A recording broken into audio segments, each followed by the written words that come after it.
के राष्ट्रीय प्रवक्ता रणदीप सुरजेवाला कुरुक्षेत्र पहुंचे हैं, जहां कल लाठीचार्ज हुआ था किसानों पर। उनका दुख दर्द बांटने के लिए उनसे हम जानेंगे क्या कहेंगे सर। ये जो किसानों से आप मिले हैं, कितने लोगों से मिले हैं और क्या कुछ आपको महसूस हुआ कि कल लाठीचार्ज हो? सैकड़ों किसान भाइयों को, आड़ती भाइयों को चोटें आई। खट्टर सरकार, दुष्यंत चौटाला और मनोहर लाल खट्टर जी ने जिस निर्दयता से, पुलिस की गुंडागर्दी से, सिविल ड्रेस में जीन्स और टी शर्ट पहने भाजपा और जजप्पा के गुंडों से जिस प्रकार से किसान, आड़ती और मजदूरों पर हमला बोला है, उसे कभी हरियाणा की जनता माफ करने वाली नहीं। शायद खट्टर साहब और दुष्यंत चौटाला भूल गए। दुष्यंत चौटाला जी, आप तो किसान के विश्वास की दुहाई देकर सत्ता में आए थे, फिर किसान के विश्वास को भारतीय जनता पार्टी की मंडी में क्यों बेच दिया? क्या कह रहे थे किसान? तीन काले अध्यादेश है, 3 काले कानून हैं, जिनसे भारतीय जनता पार्टी की सरकार खेती ख़त्म करना चाहती है, आड़ती ख़त्म करना चाहती है, मंडी ख़त्म करना चाहती है, मजदूर ख़त्म करना चाहती है, ट्रांसपोर्टर ख़त्म करना चाहती है, मुनीम ख़त्म करना चाहती है।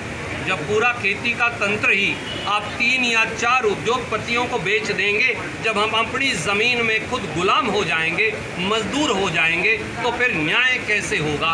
और इसके खिलाफ ये निर्णायक संघर्ष है खट्टर सरकार की और मोदी सरकार की।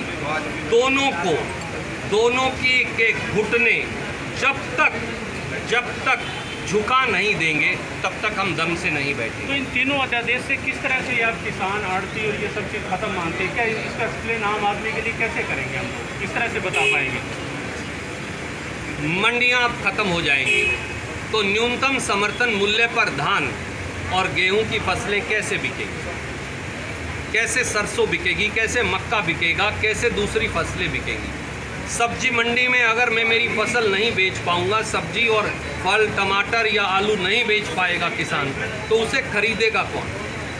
पूरा मंडी का तंत्र खत्म करने का षड्यंत्र है। भारतीय जनता पार्टी जो कह रही है कि वो मंडी नहीं खत्म कर रहे, वो झूठ बोल रहे हैं। मंडी में अगर आप आएंगे तो मार्केट फीस लगेगी, रूरल डेवलपमेंट फंड लगेगा, परंतु अगर आप अडानी को सामान बेचेंगे तो ऐसा कुछ नहीं लगेगा। तो आखिर में आड़ती खत्म होगा, मुनीम खत्म होगा, मजदूर खत्म होगा, ट्रांसपोर्टर खत्म होगा, मंडी खत्म होगी और फिर एक दिन किसान ही खत्म हो जाएगा। सरकारी खजाने को भी नुकसान पहुंचेगा, जो रेवेन्यू आना था वो नहीं आएगा। प्रांतीय सरकार को एक फूटी कोड़ी नहीं आएगी। खट्टर साहब को आज चाहिए था कि वो किसानों और मजदूरों के साथ खड़े होते, परंतु उसको साथ खड़े होने की बजाय दुष्यंत चौटाला और मनोहर लाल खट्टर जी अपनी कुर्सी बचाने की जुगत में लगे हैं और वो किसानों पर लाठियां बरसा रहे हैं। वो ये जान ले कि कुरुक्षेत्र की रणभूमि हमेशा धर्म और सत्य के साथ खड़ी है, न्याय के साथ खड़ी है। जो लाठियां आपने बरसाई हैं और जो किसानों का खून बहाया है, इसका जवाब देना पड़ेगा। ये खट्टर सरकार के कफन में कील का काम करेगी। पहले लाठियां मारी, उसके बाद रैली की इजाज़त भी दे दी, तो ये किस तरह से सरकार घुटने पे आ गई? सरकार बैकफुट पे आई है। मुझे एक बात बताइए, अगर मनोहर लाल खट्टर जी भाजपा के अध्यक्ष के टेक ओवर फंक्शन का जलसा अटेंड कर सकते हैं, तो आड़ती कैथल का, कलायत का, राजौंद का, बबैंड का, लाडवा का, पीपली का, यमुनानगर का, सरसा का, हिसार का, नारनौल का, सोनीपत का, रोहतक का, वो किसान क्यों नहीं और आड़ती क्यों नहीं आ सकता? तो गाइडलाइन के तहत उनको इजाज़त देनी चाहिए। हर जगह पुलिस लगाकर आड़तियों और किसानों को गिरफ्तार किया गया।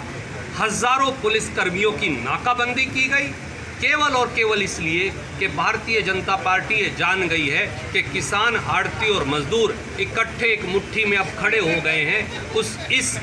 इसको आप अब रोक नहीं पाएंगे, इसलिए वो दमन और जुल्म से इसे दबाना चाहते हैं, वो इसमें कामयाब नहीं हो। किसान इस महीने फिर एक तरह से आंदोलन करने के मूड में है। स्वाभाविक तौर से ये लड़ाई दलों की नहीं, ये दिलों की है। ये पार्टी और विचारधारा की लड़ाई नहीं, ये रोटी, रोजगार और अस्तित्व और स्वाभिमान की लड़ाई है। किसान की रोटी अगर आप छीनेंगे, उसका न्यूनतम समर्थन मूल्य का अधिकार छीनेंगे, C2 प्लस 50% का फॉर्मूला छीनेंगे, आड़ती की आड़त छीनेंगे, मजदूर की मजदूरी छीनेंगे, तो वो विरोध तो करेगा ही। वो विरोध नहीं करे तो क्या करे? क्या आप इस देश में विरोध करने का अधिकार भी छीन लेंगे? तो ये थे कांग्रेस प्रवक्ता रणदीप सुरजेवाला, जो कुरुक्षेत्र का लाठीचार्ज हुआ है किसानों पर, उनसे मिलने के लिए पहुंचे थे, मीडिया से रूबरू हो रहे थे और बता रहे थे कि किस तरह से जो 3 अध्यादेश हैं उनके चलते किसान, मंडी, आड़ती, मजदूर सब कुछ पर एक तरह से बुरा प्रभाव पड़ेगा और सरकार के रेवेन्यू में भी कहीं ना कहीं कमी आएगी। रणदीप रोड, पंजाब की सिटी, कुरुक्षेत्र।